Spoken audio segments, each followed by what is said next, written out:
thought I was having a nightmare, then I woke up and I kind of realized I was living the nightmare. A living nightmare for thousands. And it was just whitewater rapids coming down the road. The mud in there was up to the top of the door. Caused the floor to cave in. This truck was sitting right here when we started. Helene barreled into western North Carolina in late September. The devastation that I've witnessed is hard to describe. Homes and businesses flooded and destroyed, roads and bridges completely washed away. Death, damage, and devastation left behind. In this immediate vicinity, there was 12 bodies recovered. There was 2 little kids in there like this. A little boy this tall and a little girl down there, dead. I ain't slept in 4 days count of it. I can't.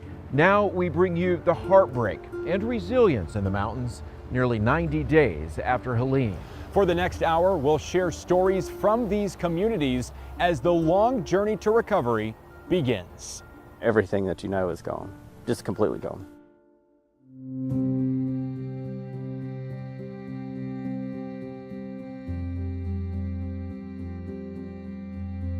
Thank you for joining us for our special coverage, Helene, 3 months later. I'm Justin Quisenberry. And I'm Nick Buffo. Torrential rain, flooding, and landslides hitting communities across the mountains. Helene claimed lives and caused billions of dollars in damage. Over the course of the next hour, we'll take you back to some of the cities, towns, and areas where we've traveled since the storm hit. We start where we are here in the heart of Swannanoa, one of the places now tasked with rebuilding. But first, we do want to take a moment to acknowledge the horrible loss of more than 100 North Carolinians. They were mothers, fathers, sons, daughters, friends, and family. They were the firefighter and his nephew trying to rescue neighbors after a landslide. The mother and her 2 children buried in the mud. The 11 family members swept away when the ground above them gave out. And the loving couple, just weeks away from their anniversary, now leaving behind a son on a mission to track down the broken pieces of their family home. You know, while I was covering the aftermath of Helene here in the Swannanoa Valley where I grew up, I learned about James and Judy Dockery. I went to school with their son, Bruce, and he shared with me his story and his heartbreaking race to try to get to his parents. It was all mud. Bruce Dockery has traveled these roads around the Grovemont community of Swannanoa all of his life, but never with this much destruction. Yeah, all this was blocked off the other day. Never with this heavy of a heart. As long as I can go into pure logic and I can talk about things and go into logic mode, I'm all right. It's when I get into the other side that things get a little rough. It's hard to take in and be logical about what happened here, though. A landslide swept away the mobile home where Bruce grew up and where his parents, James and Judy Dockery, still lived. Bruce recalls the agonizing moments, the unknown, and the difficulty of getting here after Helene hit. Nobody had signal. The phone systems were just down. And my phone started blowing up. And my uncle from South Carolina called me and told me about my dad. Said they had found my dad and the house place was gone. I said, I've got to go. And they said, you do what you got to do. And I couldn't get back to Swannanoa. And all we knew is that my dad hadn't made it and we couldn't find my mom. There were literally entire trailer parks sitting in the road. The road was just gone.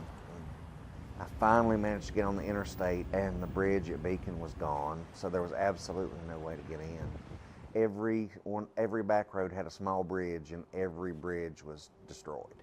Finally parked at one of the destroyed gas stations and I climbed a tree and went across one of the wrecked bridges and was walking through the woods when I heard that my mom hadn't made it either. What did you do at that moment? Sit on a log and cry. And pray and cry and pray. Driving here may be easier now, but emotionally, it's still hard. I'll admit, when I saw their headboard and their mattress, I just had to hit my knees and cry. Down here is essentially my mom and dad's bedroom and part of their kitchen. They come all the way from up there. From all the way up there. And when it came down, their house, part of it landed here, part of it landed here. and the force pushed this house into these people's house. As Bruce showed us around, we met Jesse Bryant. This joker is the one that found Daddy and dragged him out and then sat with Mama until help got here. Until they got here, finally. But I spent every last second with James, and we did try. We really tried. Bryant is a neighbor and Dockery family friend. Because all of this was so rubbled up, there was no way in or out of either way besides just to carry him. And we found a piece of board up here, and we put him on that, and 4 other guys, we put him on our back and carried him out of here. And it was a very long hike. It was a very long hike. They got him all the way to the women's prison. He held all the way in until, about the end of the road. I feel like I got a good solid yes that Judy was out here out of him, and that's about all we could get out of him. And so then that's why I couldn't give up looking for Judy, because I knew she was out here somewhere. Bruce's parents died just about 2 weeks shy of their 44th wedding anniversary. I don't believe Judy felt a thing. No. I think that impact just, and they went on to heaven together. Yeah. And they're together. They didn't have to spend a day on this crazy earth without each other. That's my mom and dad and me at Easter a couple of years ago. Bruce and his parents shared a deep faith that's helped him in these days and weeks since the storm. I think I would have went mad if it wasn't for knowing God's promise and just feeling the peace, because my parents lived their faith. I know where they're at. I know my parents are safe. I know I've been joking, they're sitting there eating fried chicken with St. Peter. I'm not worried about it. And from now on, it's just a new beginning. Now, as the small creek that swelled into a destructive force of nature trickles through his family's home place, Bruce is left only with memories. We had the tool shed, Mama's car, Daddy's truck, and that old horse barn was all up there, and it's all gone. Most of the stuff that was down there at the very, very bottom was right here, was on this end, and it went straight down. He's still discovering material pieces of their lives. That's my uncle. It was on the road down here. Thanks to the kindness of people he doesn't even know. I was Judy and James's son. Oh, honey. We witnessed that moment. Well, thank you so much. Oh, so. And this one. A man found a guitar that had belonged to Bruce's dad. I saved it, and I want to bring it back to you guys. Oh, wow. The case is completely destroyed, but I want you guys to have it. His Les Paul, you found it. I got it. I didn't want anybody to steal it. Put your information in there. I'm here till Friday. That is incredible. Among the items Bruce has found, this chalk drawing. Totally unhurt through all this rain and water. Road to heaven. It was, it's got a little damage, but to be in the mud and the rain and the flood, and it's a chalk drawing. A tangible sign of his parents' faith and journey. They made that road. They traveled it. They got to the end. And now here we are almost 3 months after Helene, and Bruce is on a path, on a road to figuring out life without his parents. I appreciate you taking time to talk with us now. How are you doing? Doing well. Good support network, leaning on my faith and getting by. Getting by the best you can. We're here near one of the bridges that you had to cross to try to get into your parents after the storm hit. And obviously you see there's a lot of work still to be done. What about the work that still needs to be done for you and the site where your parents lived? Well, the neighbors who actually took a lot worse have cleaned up, and one of the neighbors actually cleaned up the majority of what was left. Didn't ask, but they were trying to clean up their property, so I totally understand, and it made life easier on me, saved me a lot of money, but we're still trying to figure things out. Last I talked with you, you were thinking about maybe having their funeral here in the month of December. I know that's your dad's birth month. What have you decided about that? Well, there's people in this valley that are still trying to decide whether to fix the hole in the floor or the hole in the roof or to buy their kids Christmas, and people are struggling. So I'm going to wait till the Christmas season is over and people have figured out their housing situations before we do anything like that. You are always selfless, Bruce. That sounds just like you, looking out for other people. But you mentioned the Christmas season. We talked a lot about you and your parents' faith. I'm just curious how this time of the year is for you now.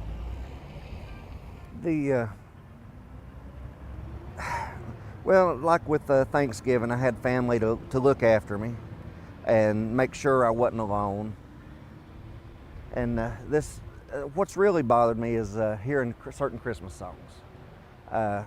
I'll be home for Christmas. There's no place like home. Those sort of Christmas songs have really hit hard. Well, my thoughts and my prayers continue to be with you, and I know so many people as well. Thank you for taking time to let us know how you're doing. Thank you. Nick, back to you. Those first few holidays certainly can be tough.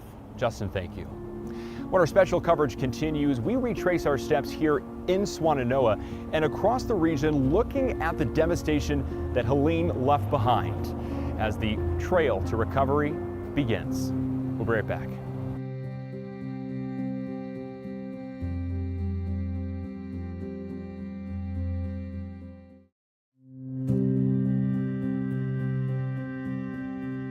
Welcome back. In the nearly 3 months since Helene hit, we traveled to various communities dealing with the unimaginable. And Justin, I know that you traveled to the Bee Tree neighborhood in the following weeks since the storm, and the damage there was just utterly devastating. What does it look like now? Nick, I'm here in the Bee Tree community of Swannanoa. This is a community I've known my whole life. Generations of my own family have called this area home.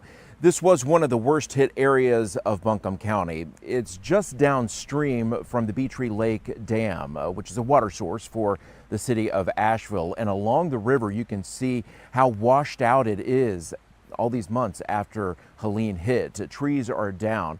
And as we walk along the road, this was once covered with dirt. Dust was everywhere in the air.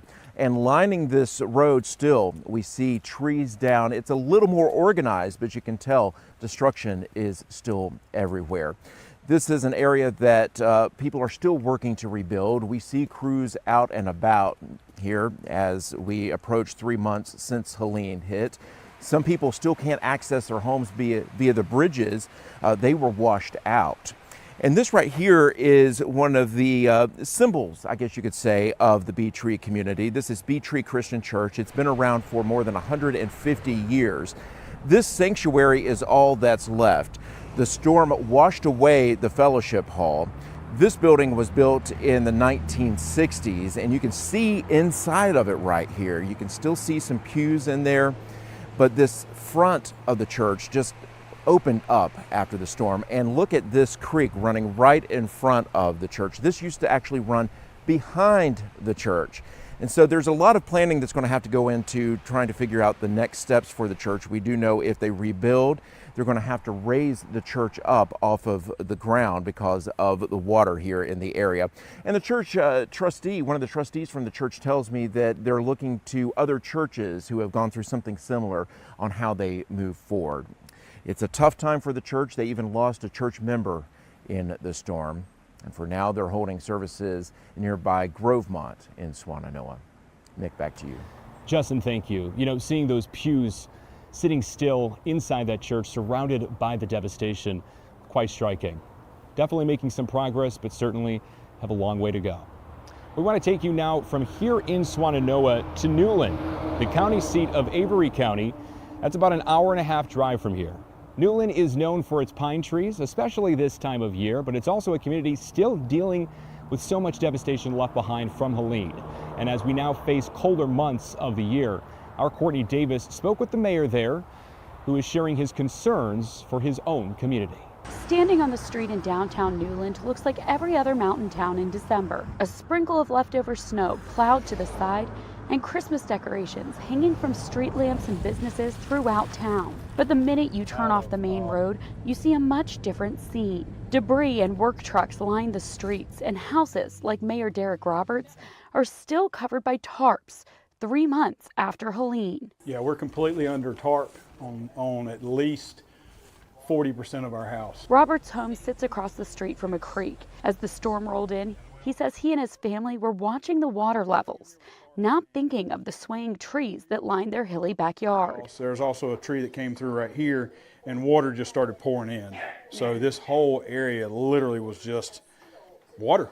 Now, Roberts and his family live in a hotel. Every day we get up, and rather than wondering what we're going to do for dinner that evening, just get our day done, we're, okay, are we meeting the plumber, the propane guy, the contractor? Is the contractor going to show up? And the rebuild hasn't been easy. Robert says it's become increasingly difficult to get supplies or even a contractor. He's had 3 contractors on his own home project. The few that are up here are so covered up, they will tell you, I cannot even talk to you until March of next year.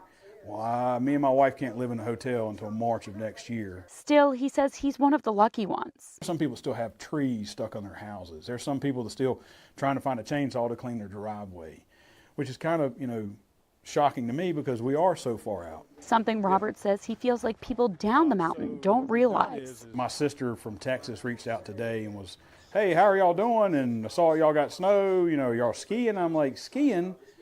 Woman, I'm trying to get my house put back together. What do you mean by skiing? No, we're still living in a mess. As the weeks and months have passed, Robert says rebuilding efforts across town have been very slow.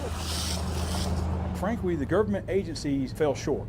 They were not directing people to where they needed to go with the right equipment. The biggest help he says they've seen has come from neighbors helping neighbors, or volunteer groups like Samaritan's Purse. There's been folks that I haven't talked to in 20 years that have come up and shook my hand and said, hey, what do you need? But he says the progress his neighbors have made in the last 3 months is disheartening. It seems like it's getting slower by the day. Slowing down even more as winter rolls in. The issue is for us is nobody can see when is this going to get better. Every time you think, okay, well, they finally cleaned all the debris off this road, the next day it's right back out there. Or there's snow, 4 inches of snow, yeah.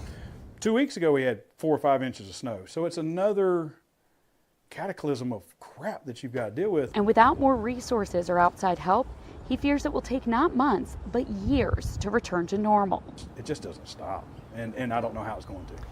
Courtney, thank you. And as you just saw there, work continues to reopen, repair, and revitalize communities across the region. NCDOT says Helene was the worst storm it's ever seen in terms of road and bridge damage. To date, the agency reopened more than 1,100 damaged roads. Hundreds still remain closed, though. Meanwhile, work continues to reopen Interstate 40 to Tennessee, which should happen around the new year. NCDOT plans on 1 east and 1 westbound lane with a reduced speed limit, reconnecting North Carolina and Tennessee. We're very accustomed to responding to cut slope failures on the interstate here, so rock slides and stuff like that. This is a completely different type of failure for this corridor of roadway. A fill slope failure this long and this extensive is not something that we've ever seen before. All public school districts in the region are now reopened. It took some counties like Buncombe and Watauga several weeks to return to operations. Yancey County was the last to reopen on November 18th. To date, the General Assembly has set aside $65 million for various support and rebuilding needs in those schools. And several infrastructure and utility projects are ongoing, while the boil water advisory was lifted and full water service was returned to Buncombe County last month. Other counties continued, though, to deal with long-term infrastructure damage, including areas like Chimney Rock, Mitchell County, and others. Straight ahead, Helene left a permanent mark on lives and businesses here in the heart of Swannanoa. We'll show you what things look like now, almost 3 months after the storm, including an automotive shop I first visited about a week and a half after the storm. Hope you stay with us. We're coming right back.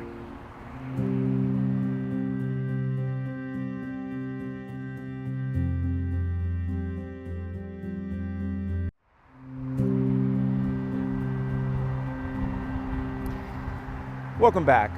We're in Buncombe County along Highway 70 in Swannanoa, next to the Swannanoa River, looking at how things have progressed in the 3 months since Helene hit. So much was destroyed here. I stopped into Harper's Automotive about a week and a half after the storm and found cars smashed and buried. They remain here just about as they were. A van clung to the riverbank in the weeks after Helene, resting against a utility pole. That van has since been removed. The building's roof here had collapsed last time I was here, and you can see that's still the case. The owner of the building tells me he's still navigating possibilities and options.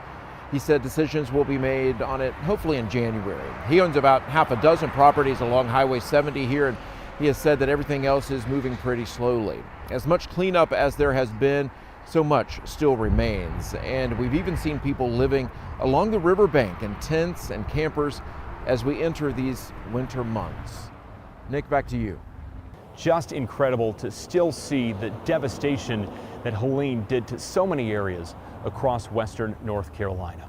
But the storm also showed North Carolina at its best, something outgoing Governor Roy Cooper reflected on following the storm. If you ever lack faith in humanity, you need to just spend a day in a disaster area.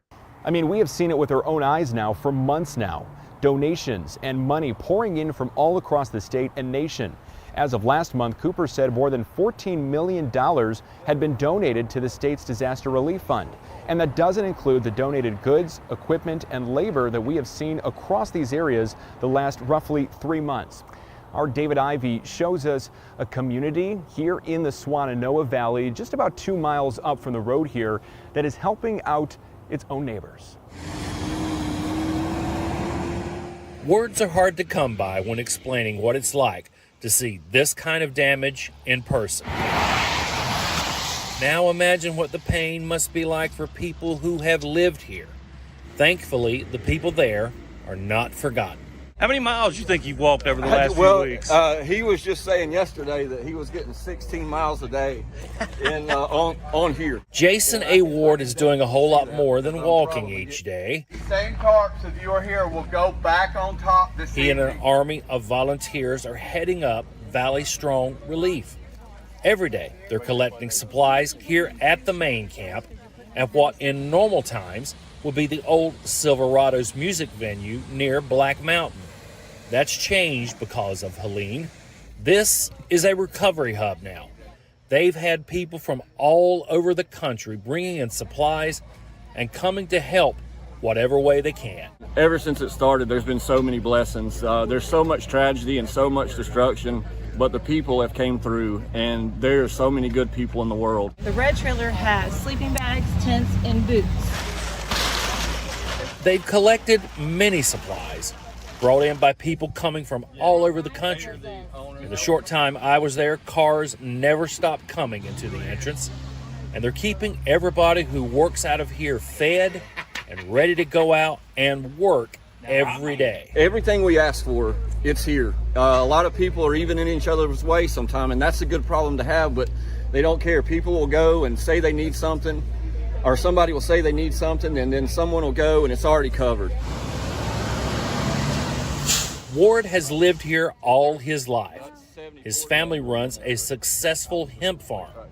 He says seeing beautiful views like this every day is what makes living in the mountains wonderful.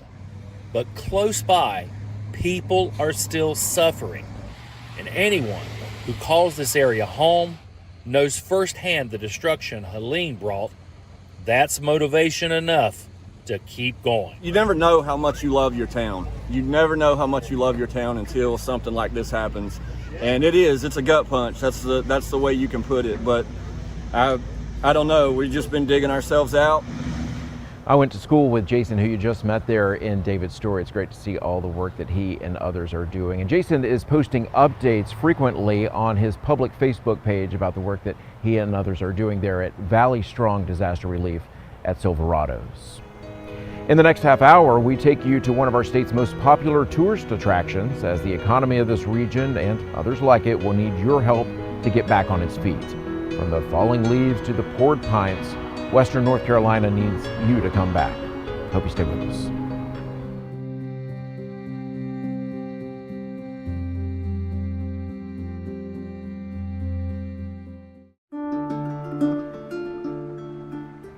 An emotional few months dealing with the destruction from Helene. It's a mental challenge. Now, communities are trying to figure out what comes next. FEMA says that I probably should just tear it down, but I really don't want to tear it down because I've lived here all my life and we built that old house. We're in the mountains this half hour, sharing more stories of heartbreak and resilience after the storm. Welcome back to our special coverage, Helene, 3 months later. I'm Justin Quisenberry. And I'm Nick Buffo. In this half hour, we are here in Asheville's Biltmore Village. It's where we saw some of the most iconic images from Helene's flooding. The pictures and the videos we saw were devastating, and they match the widespread destruction we've seen across the western part of the state. Devastation reached a number of counties, and one of those hard-hit spots is the town of Canton in Haywood County. I went to the banks of the Pigeon River, and that's where I met with a store owner who told me he is now facing an uncertain future after the second storm in 3 years has now torn apart his livelihood. Here is his story. 15,000, 19,000. Like a fast-speaking auctioneer, 8,000 underwater, gone. Tom Wilson verbally slaps a price tag. Here's a shirt machine, that's 15,000. Right behind you there, that does 90 to 100 shirts an hour, gone. 75,000. On every piece of equipment he's lost. And I'm looking at a loss of over $1 million out of pocket. Wilson is the owner of American Cleaners in Canton, a town staple for nearly 80 years that was taken over by floodwaters during Helene. If you look above the door there, about 2 inches from the ceiling is the height of the water. Wilson bought the building in 1988, and he's been through his fair share of devastating flood events. 2 in 2004 after Ivan and Francis, and again in 2021 after Fred. But Wilson says the damage caused by Helene is irreversible. I've had to declare bankruptcy, which I never thought I would have to do in my lifetime. At 86 years old, Wilson is now drowning in financial debt and shutting down his store that used to be filled with the sounds of dry cleaning machines and a constant stream of lively customers dropping off and picking up clothes. To see that business just totally vanish and not being able to meet your obligations that you had settled on in the past. It's a mental challenge. American Cleaners is one of several businesses near the Pigeon River in Canton that took a direct hit from the flooding.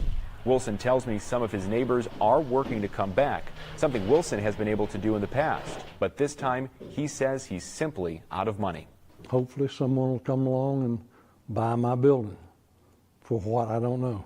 Junk, $2,000. As he searches for answers, Wilson says he's trying to iron out his future, which he hopes involves his two favorite things, work and people. As long as the good Lord lets me stay on this earth, I want to try to be productive. Nick, such an incredible story there, and something we're seeing across the region of people trying to pick up the pieces of their businesses and their livelihoods. And that's right, especially for this gentleman here who, imagine at 86 years old, now filing for bankruptcy. It's a time in someone's life they're supposed to be settling down. And so just a heartbreaking story for him, but encouraging there towards the end. You heard that no matter what, he still wants to get back out in front of people and do the work he loves the most. These types of stories, just a small example of the widespread economic impact Helene will have on the region. Asheville and Buncombe County's well-known brewing scene is on the brink of significant change after the storm. Several brewers told our Tim Boyum it will be hard to recover and survive after fall tourism dried up. One business owner with New Origin Brewing says they'll need help to survive. The hope is that some form of assistance comes in where that can bridge that gap between this and a business that's operating, a business that can support employees and families and get back to what we were doing. And in an update, Tim tells us that the owner of New Origin Brewing says their insurance claim was largely denied. A GoFundMe for it has raised about $100,000. Meanwhile, other breweries are facing a tough road ahead as well, deciding if they should or even can reopen. Beer making is one of the region's biggest industries, accounting for nearly $1 billion in economic impact for the Asheville metro area. After the break, we are taking a closer look at what we remember seeing from this area right after the storm hit. And breaking down the science behind Helene, how it could help prepare and respond to future storms.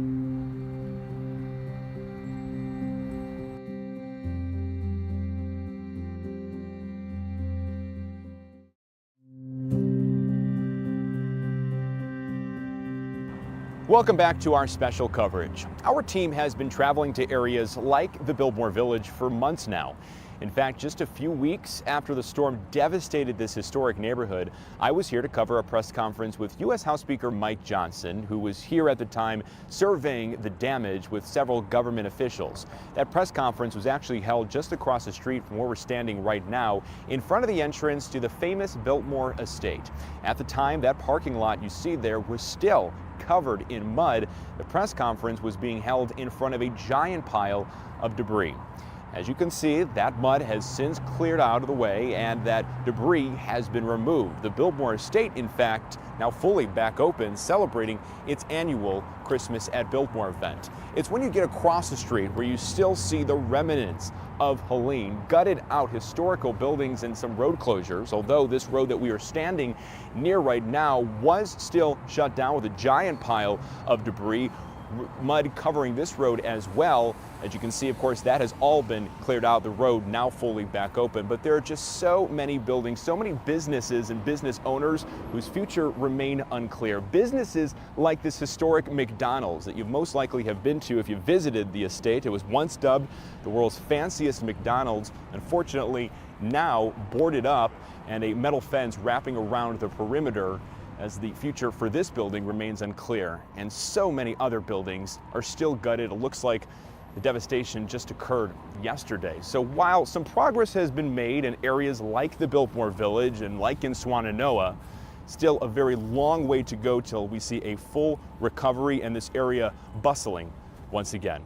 Do want to send it over to our Justin Quisenberry, who is in another part of Biltmore Village surveying more damage. Justin?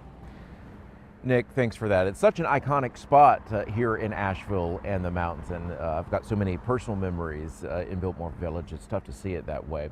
But unfortunately, Biltmore Village is just one of the hundreds of spots across the mountains seeing this kind of damage, and you can describe it any number of ways. Breathtaking, terrible, devastating, take your pick. But while some of us survey in shock, experts are surveying to get into the science of Helene and what it did. Our Lee Ringer takes us to the home of a landslide victim who recalls the power of Helene's might. And while he's there, a scientist shows up working to prevent future landslides from wrecking lives. Oh, I thought I was gone. I went to pray. Eddie Dotson has lived in the Fairview community of Buncombe County all his life. On the morning Helene hit, he went outside to check on his classic car collection. Then, in an instant, his life changed. It sounded like a freight train come off that mountain when it turned them trees and all that stuff loose down through here. The heavy rains from the storm created a landslide that initially pinned Dotson between two cars while severely damaging his home. So I grabbed a step ladder and went up there and got my girlfriend out of the house because I thought everything was going in the creek. And we headed on up on the mountain here. They spent around an hour and a half outside before the rain stopped. Trees started blowing, falling around and stuff up there, so it's scary, man. And I'm looking at the soil that's sitting on top of that rock. We heard their story while geologist Jennifer Bauer was surveying the damage around their home. Just the amount of destruction that this mud and boulders and trees that can be 20, 30 feet high can cause when they're moving down these valleys at 30 miles an hour is really impressive. Bauer owns Appalachian Landslide Consultants and has been studying landslides in our state for most of her career. She describes Helene like many other scientists, historic. Typically it's about 5 inches of rain in 24 hours that can trigger landslides. We had in some places up to 30 inches of rain. She is one of several geologists mapping the landslides that occurred in the storm.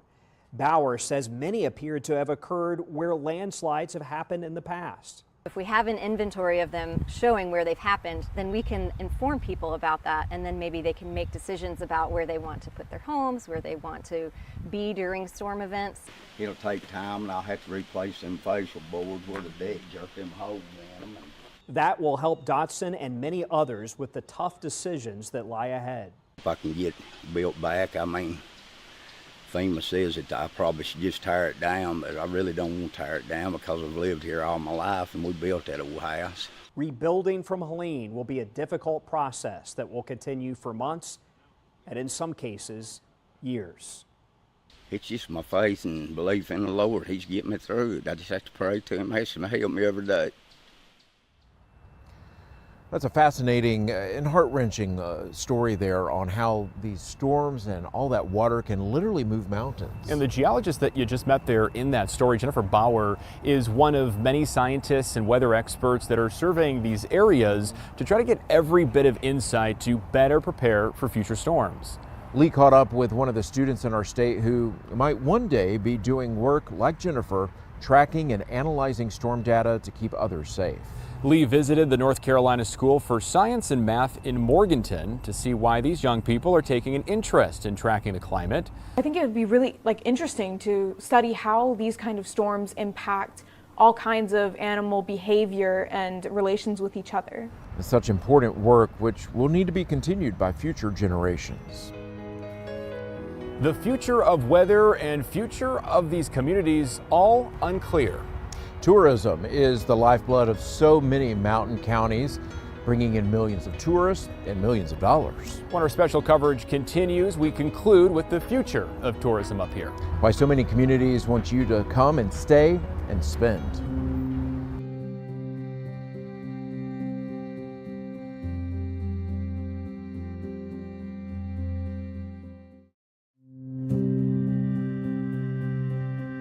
Welcome back, everyone. We're here in the Biltmore Village area of Asheville, not too far from the gate to the Biltmore Estate, which here almost 3 months after Helene still has a watermark about halfway up the gate. The estate, which brings in hundreds of thousands of visitors during the holidays, opened back up on November 2nd, just in time to celebrate the holidays. And the spirit of the holidays is still strong here. In fact, in the mountains, the smell of pine is never too far away. Mostly because the western half of North Carolina produces about 20% of the nation's Christmas trees, including some important ones, like this year's official White House Christmas tree. The North Carolina Christmas Tree Association says 940 farmers are growing more than 50 million trees across our state. The Fraser fir is the most dominant type. This year, it was the same kind sent to the White House and Governor's Mansion. One of the best ways that we can support Western North Carolina is to spend our money there and to make sure that we are buying our Christmas trees and to make sure that we are making that little trip, driving a few hours to make sure that we patronize these small businesses. The tree at the rotunda of the state capitol is a 13-foot Fraser fir from Shepherd's Way Farms in Ashe County. The official White House Christmas tree is an 18.5-foot Fraser fir from Cartner's Christmas Tree Farm in Avery County. This area and dozens like it across the mountains and the foothills are built on tourism. From Christmas to leaves changing to summer fun of hiking and whitewater rafting, our state's mountains draw in tourists from around the world. And now we take you to the community of Little Switzerland, an unincorporated area of McDowell and Mitchell counties. It takes a little bit more than an hour to get there from where we are here in Asheville. There, Rose Eckler caught up with the owner of a family inn, which held on to the cliffs for nearly 100 years. Now, his dream of owning the inn is on the rocks as the future of this sleepy spot for tourists is left in the debris and the mud. It's just outside the heart of Little Switzerland, an inn with a history almost as long as its views. These breathtaking views show you Table Rock, among many other spots, bringing in people from all over the world. It's a spot that brings peace to many. This fire pit is still burning with owner Carter Francois sitting in front of it with a neighbor. It's quiet, peaceful. If you look the right way, you can forget for a second what happened here just weeks ago. And the building probably went all the way down just past that last flower pot there. One of its 3 buildings, now a pile of rubble, full of memories. The front door would have been to the lobby about right here. The remnants of each room. There's a pedestal chair, that's the lobby computer chair. Chairs, dressers, splashed across the mountain. All of a sudden, the building went pop and it leaned back. Carter can't help but remember the vivid details of that night. And when that storm started hitting, it actually blew out my bedroom window and glass went on me while I was laying in bed. And I thought I was having a nightmare. Then I woke up and I kind of realized I was living the nightmare. A nightmare that started as a dream. The Alpine Inn opened nearly a century ago. It started as a souvenir and gas station, over the years evolving into a family destination. The view has 65 to 70% of the reason, and I think the other 30 to 25% is that mom and pop feel that you get. Sitting more than 3,000 feet above sea level, the cool temperatures help you snuggle in, a homey feeling that would keep people coming back time and time again. Owning this piece of mountain heaven became Carter Francois' dream. He used everything he had and bought it with cash 3 years ago. He planned out every detail except one. We didn't really have a hurricane evacuation plan, not at 3,200 feet up here on the mountaintop. Helene caught them all by surprise. So it is absolutely pouring right now, anywhere from Rutherford County, McDowell County, Burke County, leaving them scrambling for their lives. He got the guests and they came together in the building. We rounded everybody up and stuck them in that building.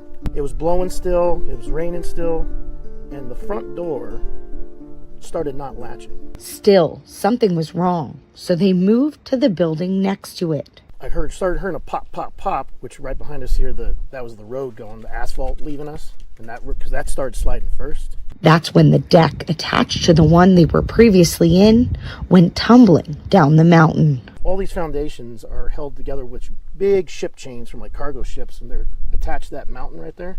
So that's what was holding it. The building they were in just 10 minutes before hit the ground. I can see where we kept our frozen foods right there, the refrigerator. Carter and the group huddled inside this old building, literally clinging to the side of a cliff. Well, we were trapped because we had to leave our cars here because we were boxed in. By the afternoon, they decided to leave and go to another hotel.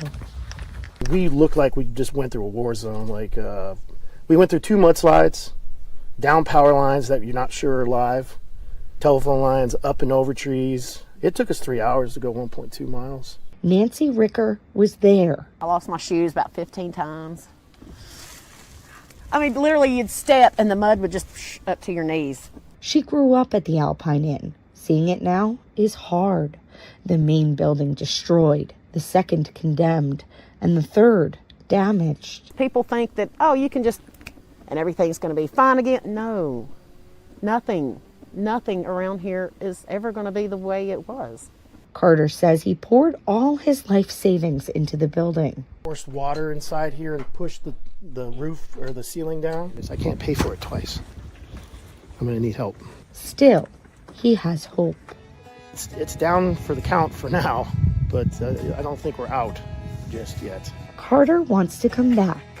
He believes this spot that brought joy to so many for nearly a century will see another sunrise. And just another example of an uncertain future for so many of these business owners in these mountain communities. They put everything they have into their dreams, and you just hope that things work out. That's obviously a very special spot, has been for decades and generations. Well, state data shows that North Carolina has 43 million visitors in 2023, bringing in more than $35 billion in spending. Nearly $3 billion of the spending was right here in Buncombe County, where we are now. The tourism industry here accounts for 29,000 jobs. Many of these areas need people to come back after Helene ruined the leaf-changing season and led to hundreds of canceled events and trips. So if you're considering a trip, check and make sure the area is welcoming visitors, and then come spend time and money here in Buncombe County or the High Country or wherever you'd like. People in many places will be happy to see you. Usually at Christmas time, this area would be swarming with the twinkling smiles and happy laughs of families enjoying the lights. But this year, people here in Asheville and in countless counties across the mountains are finding joy where they can, helping each other rebuild and get back on their feet. And Spectrum News 1 will be with you through it all, sharing your stories. We'll be looking for the stories of helpers and bringing you messages of hope. Thank you so much for joining us. The resolve and the heart of these people is why we will never leave. North Carolinians are resilient, and our response to this disaster is strong. There's big hope for us. We're getting there.